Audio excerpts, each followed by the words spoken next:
Hunt. She is a speaker, an author, and a coach. A witty, engaging speaker and best-selling author, she is a source of inspiration to transform hopelessness into purpose, exhaustion into playfulness, and depression into meaning. We are so eager to hear you. Her vision is to create a world where everyone believes they are enough. It took a painful layoff and life-causing illness for this former director to shift her soul-sucking ways. She devoted herself to healing and studying to profoundly change her mindset, reclaim her own life, and start dreaming again. She is the author of #1 worldwide bestseller, You Are Worthy, Even When You Believe Otherwise, a guide for the overwhelmed perfectionist. She has appeared on Oprah's show, The Hay House, A Trainer's Guide to Infinite Possibilities certification course, and several podcast and radio shows. Let's give a very warm Launchpad welcome to Julee Hunt.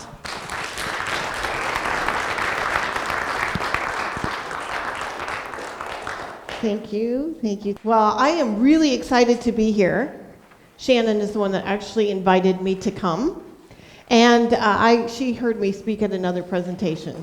They all know peak performers? They should. Yes.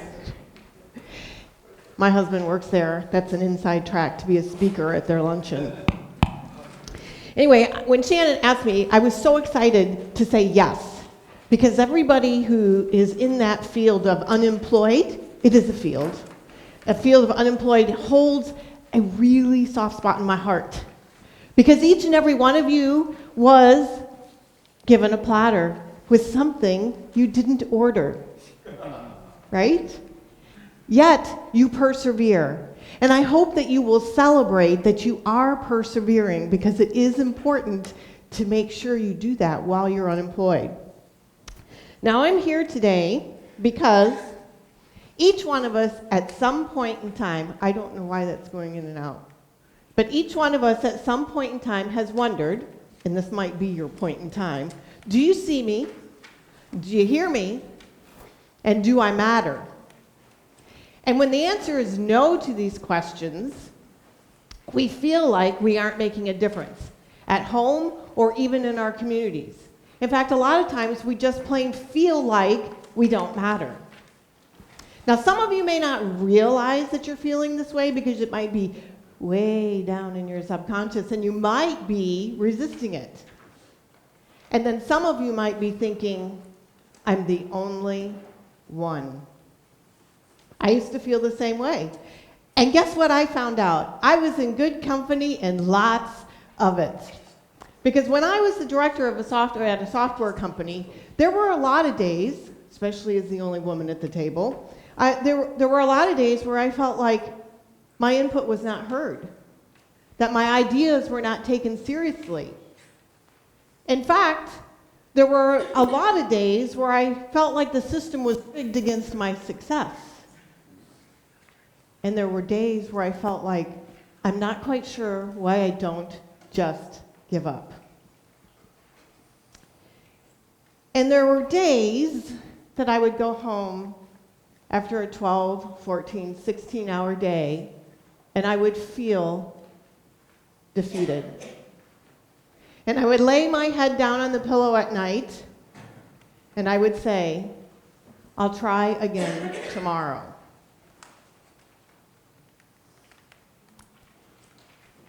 And as I got to the higher rungs in the ladder, because this was always my dream, to climb the ladder and become the CEO of a company.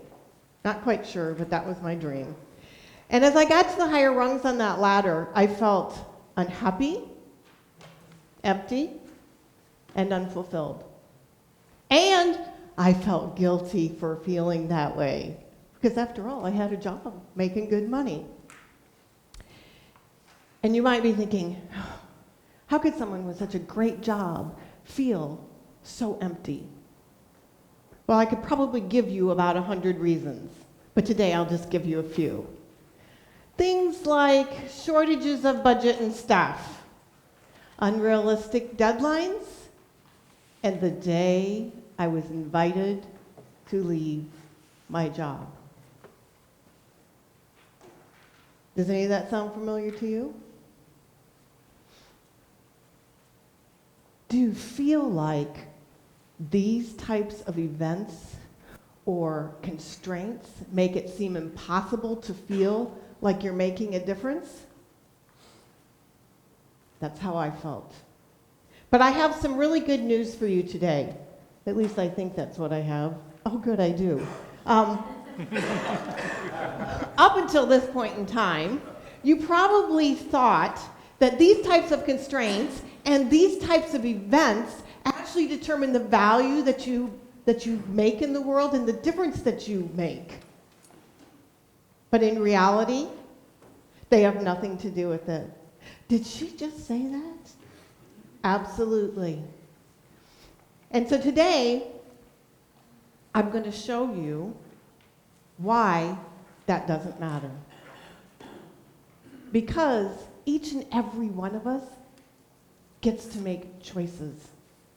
And it is the choices that we make that determine the value that we have in the world and the difference that we make in the world. Now, you might be thinking, how did you come to this conclusion that you don't make a difference? Well, it started way before you became an adult. In fact, it started when you were a child. And we all had well-meaning people in our lives who did the best they could, and they instilled beliefs into us, and some of those beliefs actually propel us forward. And some of them sit in our subconscious and run our lives and hold us back. Maybe you heard some of the same ones I did. Life is hard. Don't forget that. Life is hard. Money doesn't grow on trees. Do you need it or do you want it? Well, in my case, I would have said both, but my parents never thought that was an accurate answer. In fact, let me tell you how one of my parents' instilled beliefs held me back in my life. My parents must have told me 1 million, if not 2 million times, that nothing in life worth having comes easy. This really was not my experience from day one. Well, okay, wait a minute. Coming through the birth canal was a bit tough, but once I was out, all I had to do was cry and someone could pick me up, cuddle me, change me, or feed me. Pretty easy. As I got older, getting good grades, making new friends, sports, easy. Your mom's sitting right here. But my mom kept telling me that over and over and over again until I finally said, you know what, maybe I better sit up and take notice. Why do they keep saying this? And so I started watching their lives. And guess what? Their lives were hard. They worked all day. They shuffled the 4 of us around to our activities after school. They made sure that we were clothed and fed and did our homework and went to bed on time, only to collapse into bed at night exhausted and get up the next day and do it all over again.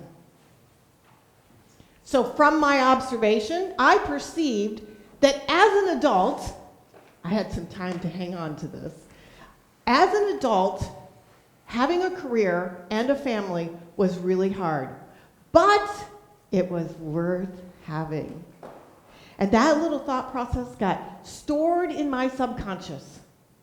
And when I became an adult, the one that I had operated on as a child, everything in life worth having comes easy, got flipped like a switch.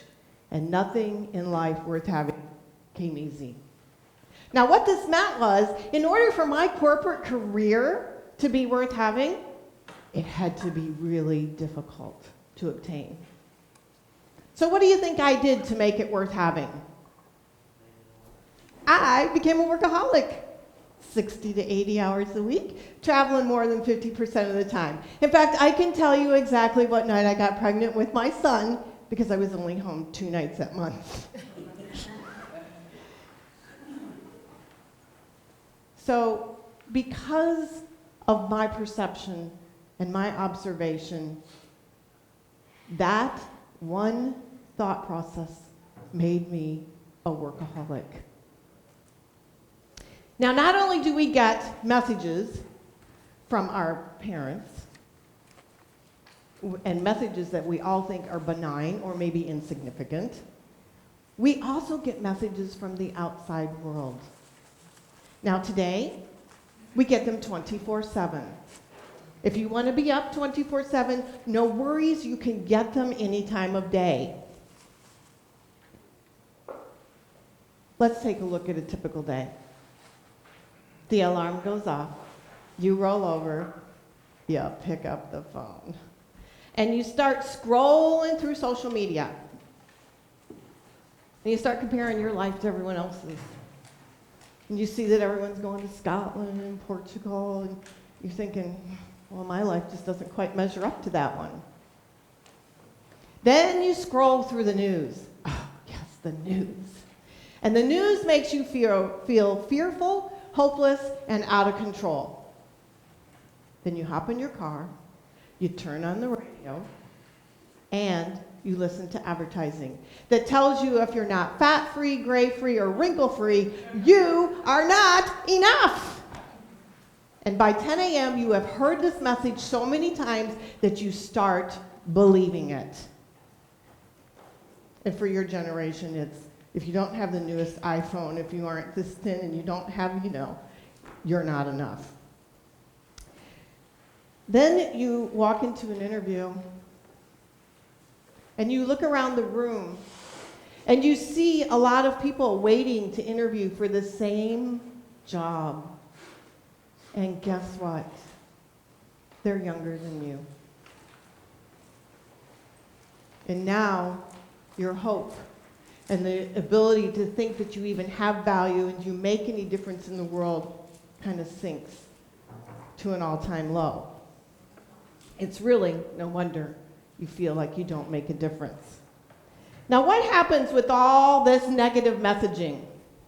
What it does is it places fear, uncertainty, and doubt, what I call FUD, into your life. And it impacts your health, it impacts your relationships, and your overall happiness. Now, in your health, did you know that negativity breaks down the molecular structure of your body? I'm going to tell you that when I left my job, was invited to leave my job, I looked a lot older than I do today, because I'm a lot happier today. But if it breaks down the molecular structure of your body, it also attacks your muscles. And did you know that your heart is a muscle? So what this means is that all this FUD, all this negativity in your health, it ages you more quickly and it shortens your lifespan. Don't want to be on that train. In your relationships, what it does is all this negativity makes it hard to relate, hard to bond. And eventually what happens is over time, with all this negativity just floating around the relationship, you give up and the relationship gets severed. Divorce rate is 55% right now. So if your career and your health and your relationships are all negative, it seems pretty hard to feel happy. Now, what is your reaction to this? Your reaction to this is, I'll tell you what mine was. I felt defeated. I did become cynical. And I started focusing on all the things that were going wrong instead of the things that were going right. And when you do those three things, you start kicking your accomplishments to the curb. Let me tell you about one of my doozies. I think it's on the next screen. So a few years ago actually now, I decided that I was going to run a half marathon, 13.1 miles. Now, folks, 2 or 3 miles, I am out. So 13.1 was a lot for me. But I said, I'm going to take a challenge. My husband and my son were doing it. I'm going to do the same thing. I signed up for the race. I announced it on Facebook. Now I'm accountable, right? I got to do it. I found a training plan, And I was sure that I was going to be able to finish that race in 2.5 hours or less. Now, for those of you that are runners, that's not very fast, but 2.5 hours or less. I followed that training program to the T. I was ready. The race day came. I was the only one in the bus who was ready to run a half marathon. Most of them were still sucking on their coffee, but I was stoked. And I got up to that start line, and the gun goes off, and I take off running, and I get into my pace. I'm doing good. I know it. It's going to be 2.5 hours or less. And then about mile 6 or 7, I get this pain in my side. No worries. I know what to do. This is just a side ache. I'm probably running too fast. So I just need to slow down and take some deep breaths, and it will go away. Au contraire. It did not go away. In fact, it got so bad that I had to stop running and walk for a while. And I believe I might have even turned a bit gray, because one of the race monitors looks at me and says, "Are you okay?" Now, had he been in a car, I probably would have jumped in the back seat. But he was on a bicycle. And so I gave him that big toothy grin. I'm good. I was not good. And about this time, a marathoner went running by me. Now, these were the people that left just 15 to 20 minutes before us and ran twice as far. Oh, heck no. I am not letting a marathoner come in after me. So I started running again. But the pain was too great. And so I have to say the last few miles of the race, I walked most of it. When I crossed the finish line, I looked at the clock, and it said 3 hours. 3 hours. I felt defeated. I felt like I'd let myself down because I had prepared so carefully. I did not even feel worthy of the beautiful medal that they shoved in my hand. And I'm almost embarrassed to tell you the next part of this. But for the next 3 days, I let that little voice in my head tear me down and beat me up because I didn't run the perfect race with the perfect time. Talk about kicking an accomplishment to a curb. I don't care if you cross that finish line crawling, running, walking, or whatever. I finished the 13.1 miles. I didn't give up. Don't you think that's worthy of a medal? Yeah, thank you. I love that affirmation. The pain in my side was a hernia. I had surgery the following week to repair it. I wasn't okay. I had surgery the following week to repair it, and I vowed that after I was healed, I would train for and run another half marathon. My time, 2 hours, 30 minutes, 29 seconds. I'm taking it. So, thank you. The same thing happened to me when I lost my job. 25 years of experience shoved to the side because I felt like a failure.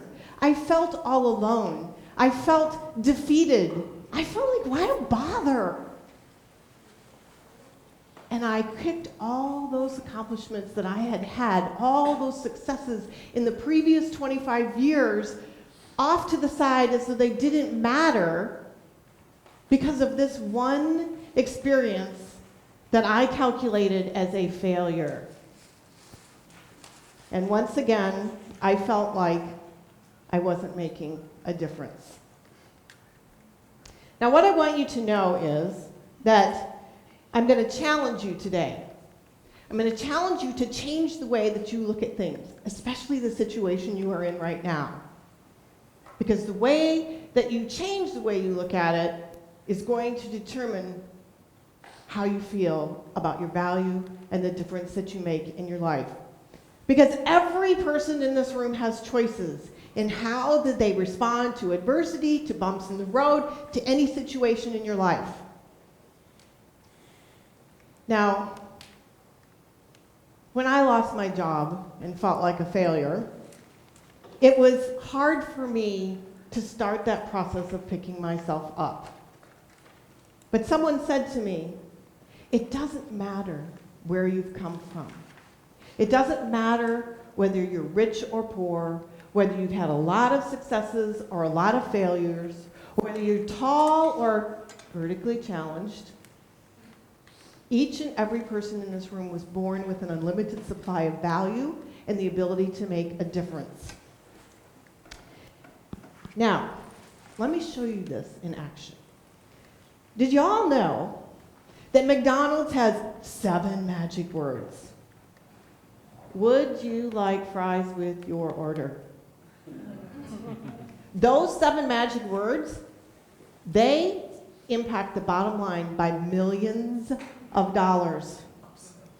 Millions, maybe billions.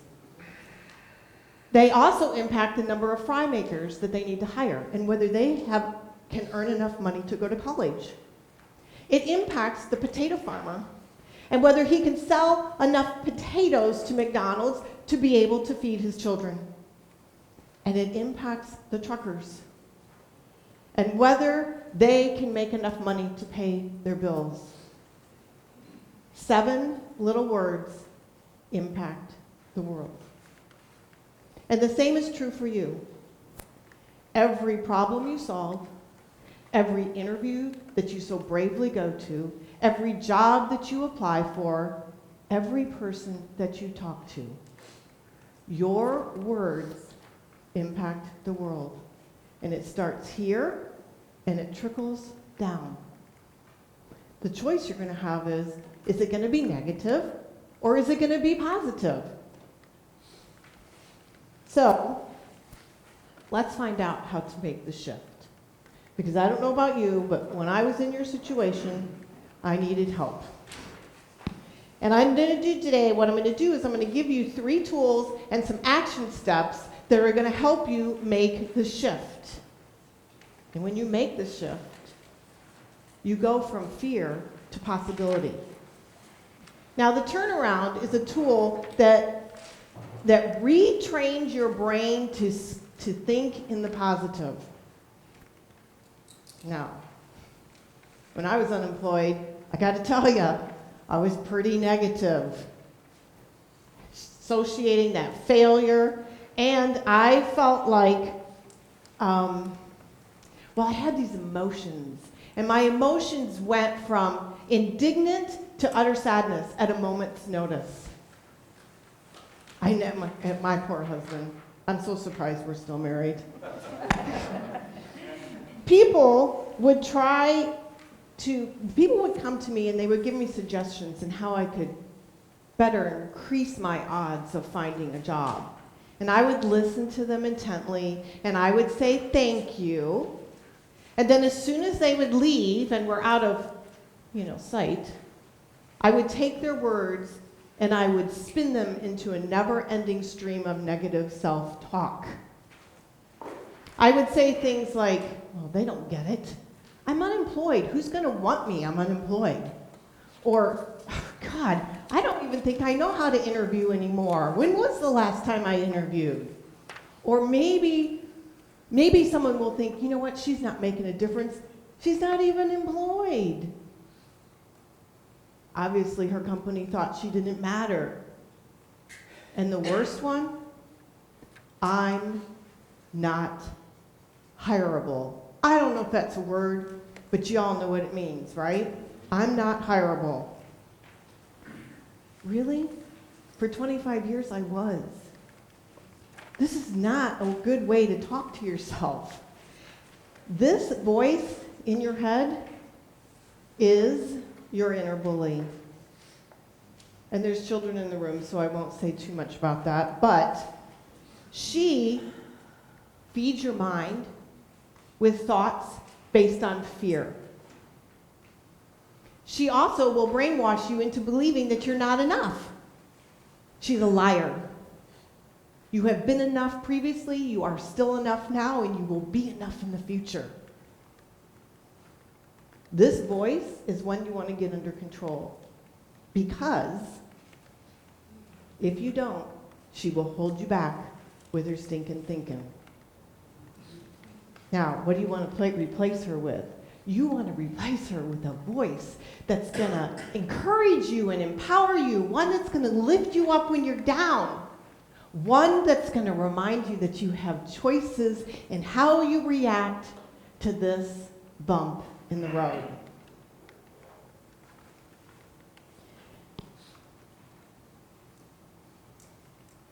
This voice is your inner wisdom. And she's pretty impressive. And she has been in your life before, but you may not have consciously realized that. All right, I want you to turn to page, in your handouts here, I want you to turn to the page that says, the second page, it says the turnaround at the top. Because this one tool right here, if you get this one tool and start implementing it into your life today, will totally change your chances of getting hired. They will also change your chances of feeling happy and empowered. Now, there are 5 steps to the turnaround. And the first step is to listen to yourself talk.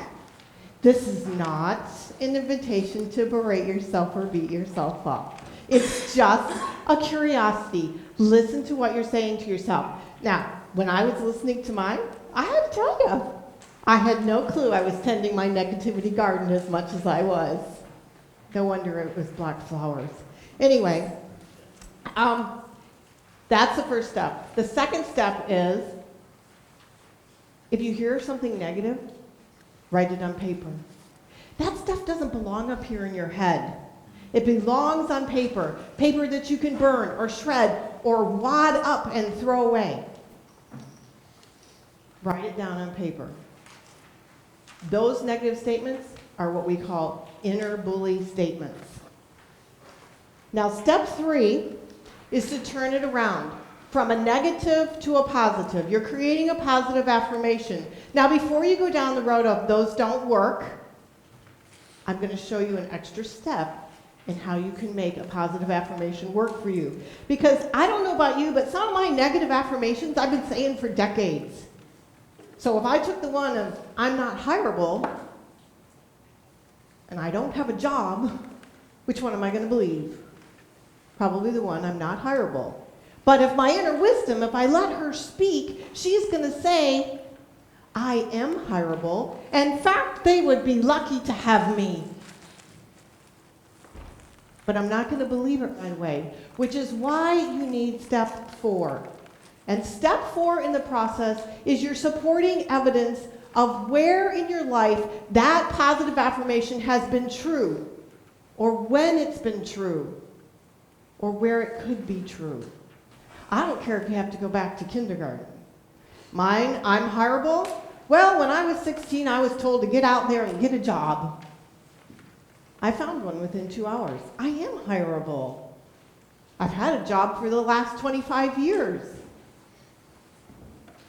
So that's what step 4 is. Find the supporting evidence. Write as much of it down as possible till you can start believing it. Now, I want to do one of these together with you, so this will take some audience participation. So those of you that are sleeping, wake up. Excuse me? All right, let's take this one where your inner bully says, I don't make a difference. Someone shout out what your inner wisdom would say. I don't make a difference. What would your inner wisdom say?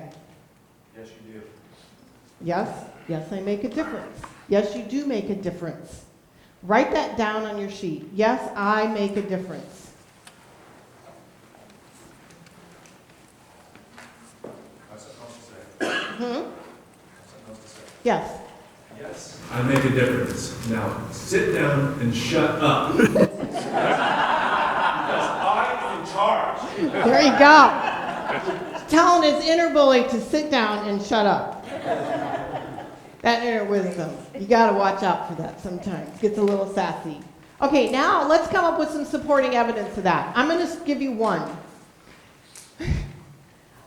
I complimented my daughter this morning and made her smile. Made a difference in her day today. Somebody tell me how you made a difference this morning in someone's life. Just shout it out. Yes.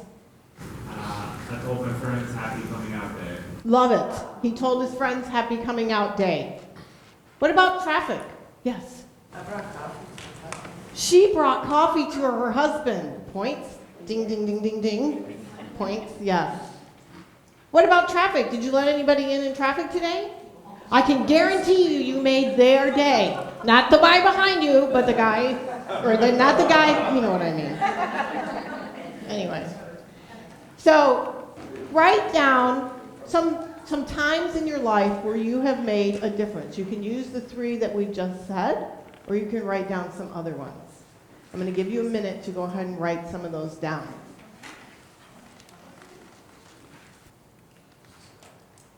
All right.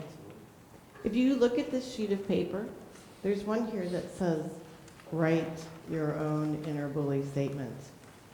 Now, I want you to know that we are going to do this exercise, but this exercise is just for you.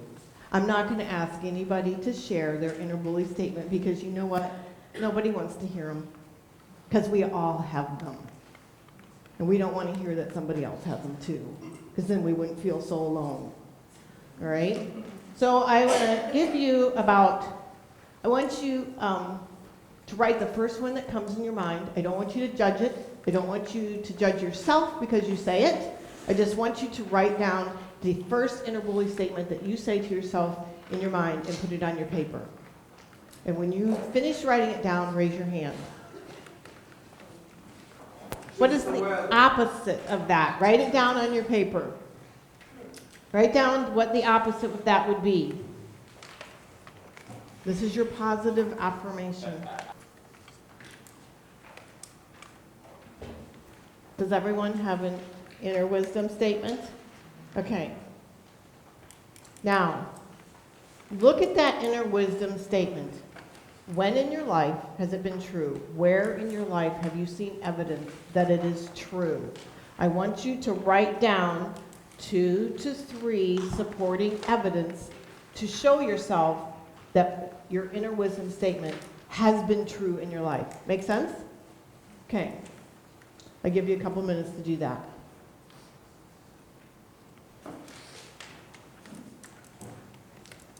Does everybody have at least 2 on their sheet? Does anybody need more time? Yes, I do. Thank you. All right. The reason I spend so much time on this tool is because this one tool will totally change things for you. Now, I said there were 5 steps, right? We went through 4. Listen to yourself talk. Write down any inner bully talk. Turn your inner bully talk into inner wisdom talk. Turn around into a positive affirmation. And 4, write the supporting evidence. 5, practice, practice, practice. You're retraining your brain to think in the positive. So I use a dry erase marker. I write it on my mirror. I say it to myself every morning and every night. When I'm finished with that one, I erase it and I put a new one up. I put them on 3x5 cards, and I put one on the dash of my car, and when I'm sitting at one of those vacation stoplights, you know, the one where you're there like you feel you've been on vacation but you didn't pay for it? I read them. I have one in the refrigerator because while I was unemployed, I went there a lot. And so every time I opened it up, I read my positive affirmations. So practice, practice, practice. Because what you're doing is you're retraining your brain to think in the positive. Now, I do want you to know, and I could go into the science in this, but it's kind of technical, but each one of us was born positive. We were taught to think negatively, and we're bombarded with it, with the messages every day. So when you retrain your brain to think in the positive, you are increasing your chances of being happy and of being the one they want to have on their team when you go apply for the job. You put two people next to each other, one who's negative, one who's happy, who do you think is going to win? One who's negative or one who's positive? All right. Tool number 2, have an attitude of gratitude. This retrains your brain to scan the world for the positive. The news scans for the negative. It's already being done for us. We don't need to do it in addition. Gratitude combats what the news does. Now, I don't know about you, but when I was laid off, I had a hard time finding things to be grateful for. Because I felt like I'd lost my identity. And it didn't seem to matter how glum things got. I was able to look up from the job board on my PC, which I would spend hours in front of course, and I could look up and look around the room and see. I have 10 pens, all different colors that write. I'm grateful for that. I have a bed that keeps me warm and dry at night. I'm grateful for that. I'm grateful that I have peanut butter and jelly in the cupboard. You see how easy it is to look around and see things you're grateful for. Now, gratitude became my lifeline. And I grabbed hold of gratitude while I was building myself up to get back out there and apply for jobs. And what happened when I practiced gratitude on a daily basis throughout the day is I kind of liked myself better. I thought, well, maybe I am a pretty good candidate. And I was more positive. And I was enjoying life a little bit more than when I was attaching negativity to my failure or what I considered to be a failure. Now, if you didn't have a gratitude practice prior to this, I want you to know how easy it is to implement it into your life. You could start first thing in the morning. You could say 3 things that you are grateful for before you ever get out of bed. And when you do that, what you're doing is you're choosing to start your day on a positive note. Well, woo-hoo, that's a celebration right there, right? You could go for a hike in nature. Oh wait, that's for the next one. But you could do that too. List your gratitude. My husband likes to, he does what I call the gratitude walk. Whenever he is stressed at work and he can't find the solution to a problem, he will push away from his desk and he will go around the block and he will list his gratitude. Now what this does is this relieves the stress that he was building up sitting there at his desk trying to find the answer to a problem, and it also opens his mind to possible solutions. You know how it is when the problem is so difficult and you're just trying to really push through and it doesn't work? Go for a gratitude walk. Start a gratitude journal. Write it in every morning and every night. Now here's the one that really made a difference to our family. We started dinner by going around the table and having everybody list something they were grateful for. Tummy problems went away because nobody was complaining at the dinner table. In fact, they forgot about all the troubles they had during the day. So if you look at your worksheet, on the back of the turnaround, there's one here that says Attitude of Gratitude at the top of the page.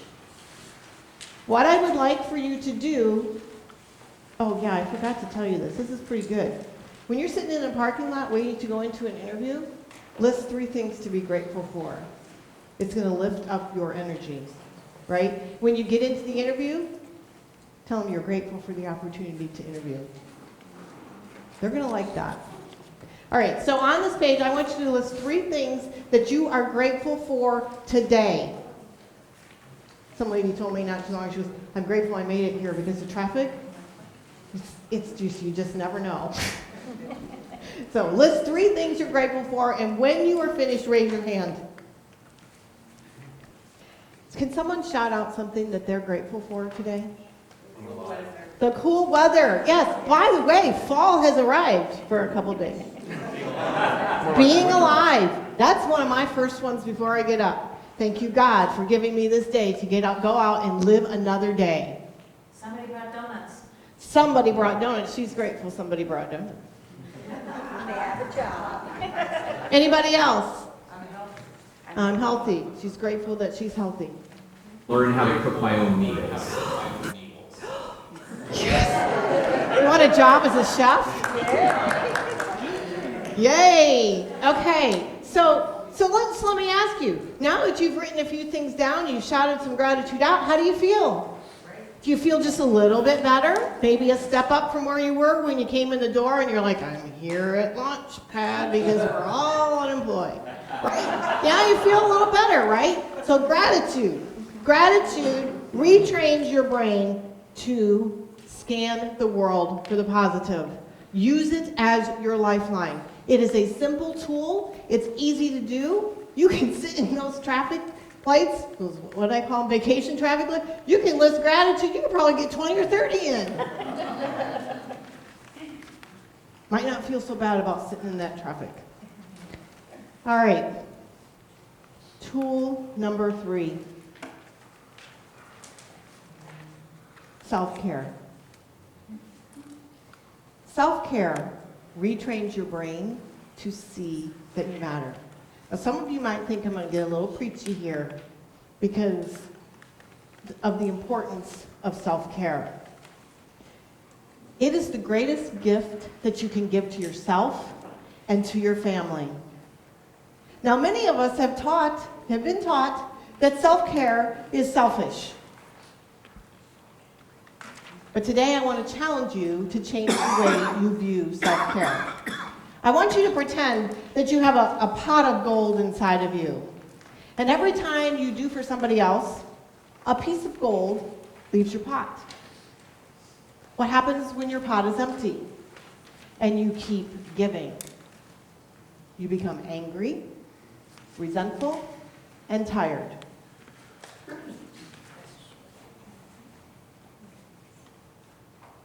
What do you think fills up your pot of gold? Self-care activities. Now, self-care was one of those things when I was climbing the ladder that I didn't think I had time for, because that was for less ambitious people. And boy, was I wrong. Maybe when I lost my job, I wouldn't have been ill. Maybe I would have just lost my job and still had my health, if I had taken some time to do some self-care. Because self-care is rejuvenating, it's relaxing, and it reduces stress. This is a stressful situation, right? There's bills to be paid. This is the time to really be vigilant about gratitude and self-care. And guess what?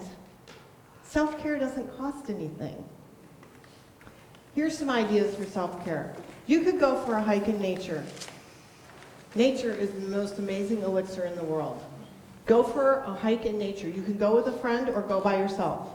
If you go with a friend, make sure it's not somebody that pushes your buttons. That is not self-care. You can read an uplifting book. I know those of you that love to read, psycho thrillers will not work here. Just read an uplifting book. And you don't even need to read it from front to back. Just pick up an uplifting book and open up the middle and start reading. There's all kinds of books out there with gratitude. You can just get on to Amazon.com and say, let me read some pages of that book. You could hop onto YouTube.com and pull up a yoga video and do yoga. If you like yoga. If you don't, it's probably not a self-care activity for you. Exercise. You could exercise. I love to exercise. So that is a big, huge self-care activity for me. If you like to garden, that could be a self-care activity. I hate to garden. This is not on my list. But watching your garden grow would be on my list. So if you're my neighbor, I'm going to be looking at your garden. Some other things that you can do for self-care: take a nap. Let me think. What you want to do is you want to make sure that you make a list of self-care activities that bring you joy, right? Joy. And if it doesn't bring you joy, do not put it on your list. Now I want you to look at the self-care section right here at the bottom of this page. I'm going to give you a minute to write down as many self-care activities as you can, and then I'm going to tell you what to do with them. So go ahead and write them down. How many people have at least 5 things on their list? Okay. I thought of another one while I was thinking, while you guys were writing. One of my favorites is take a bubble bath with a do not disturb sign on the door. And that do not disturb sign can be from a napkin. You can write it right on a napkin. All right. You've made a list. The next step in the self-care process is to put it on your calendar. Yep, schedule it on your calendar. I have a color-coded calendar. Self-care is lavender on my calendar. If there's no lavender on my calendar, that's a big red flag. My husband checks my calendar. Wednesday, you need to do something. So, you want to schedule on your calendar and you don't want to blow by it. Now here's what I used to do. I'd put it on my calendar, and then if anybody would call and need anything, I forgot my homework, I forgot my lunch, whatever it was, I would drop my self-care and go do for them. What this says is, I am not as important as they are, that I am on the back burner, that I'm giving gold out of my pot and not replacing it. Here's what else it does. It teaches your children to do the same when they become adults. I had a chat with our family when I started doing self-care. This is Mom's time for self-care. If my phone is off and you can't get me, that's because I'm doing self-care. Leave a message, I will call you back. Forgetting their homework was really not an emergency. Right? All right, so self-care is about retraining your brain to see that you matter. Now, we've learned today how easy it is to come to that conclusion that we don't make a difference or that we don't matter, and how our value can get trumped by the outside world on a daily basis. We've learned some tools to retrain our brain to think in the positive, to scan the world for the positive, and to see that we matter. And you can start implementing these into your life right now. In fact, I have in my book, which I'm going to sell to you guys at cost for $5, I have a whole section in the back of my book that has tools that you can use today to totally change the way you view yourself and the difference you make in the world. Now, if you are struggling right now and you feel like you're banging your head against a wall and you just don't know what else to do, try using one of these tools.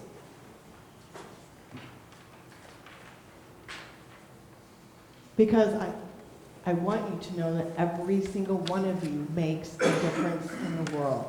You were born that way. You have been taught differently. And you can unlearn that. So my question to you today is, what is going to be your choice? Are you going to choose to stay in the negative? That's where I chose to stay after, I did several weeks of self-loathing before I finally decided to pick myself up and do things differently.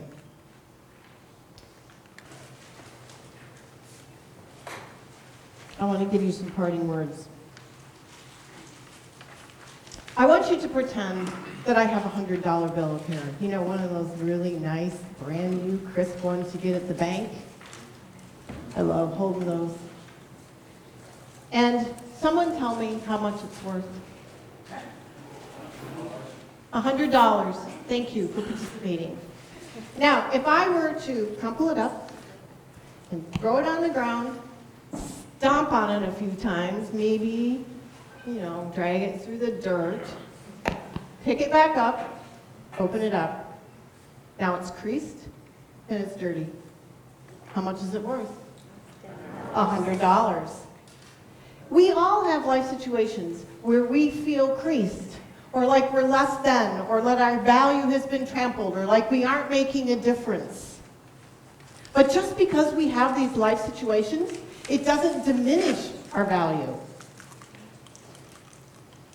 The fact that an egg and a sperm got together and made you, the miracle of life, means you matter. Please don't let anyone else tell you that you don't.